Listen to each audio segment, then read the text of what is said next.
Magandang umaga, update po muli tayo sa lagay ng ating panahon para ngayong araw ng Biyernes, September 29, 2023. Ayon sa Pag-asa, patuloy pa rin po na minomonitor ang isang low pressure area na nasa labas ng ating Philippine Area of Responsibility.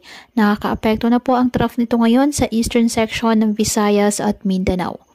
Ayon sa Pag-asa, posibleng pumasok ito ng ating area of responsibility within this week at hindi po inaalis ang tsansa na ito ay lumakas pa at maging isang tropical depression o bagyo. At kapag nagkataon, papangalan itong Jenny ng Pag-asa ang ikasampung bagyo na mabuo ngayong taong po ng 2023.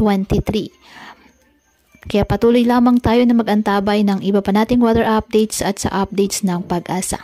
Southwest monsoon o habagat naman patuloy pa rin po na nakakaapekto sa western section ng Southern Luzon at Visayas. Samantala, wala namang gale warning na nakataas ngayon sa anumang baybayin ng karagatan, kung kaya malayang makapamalaot ang ating mga kababayang mangingisda at may maliliit na sasakyang pandagat.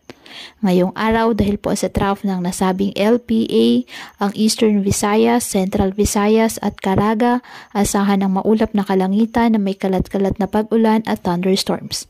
Ang Palawan at nalalabing bahagi ng Visayas, asahan din po ang maulap na kalangitan na may kalat-kalat na pag-ulan at thunderstorms dahil po sa habagat. Ang nalalabing bahagi ng bansa kasama ng Metro Manila, bahagyang maulap hanggang sa maulap na kalangitan with isolated rain showers or thunderstorms dahil po sa trough ng LPA at ng mga localized thunderstorms. Kaya pinapayuhan ng ating mga kababayan na maging maingat po sa mga posibilidad ng pagbaha at pagguho ng lupa, lalo na po kapag may malalakas na ulan, at ugaliin na magdala palagi ng payong o kahit ano pa ng gas sa ulan o kahit naman sa init ng araw kapag lalabas po ng ating mga tahanan. At yan po muna ang update sa lagay ng panahon ngayong araw. Muli patuloy po tayo na mag-ingat at palaging tandaan, God loves you. Stay safe and God bless.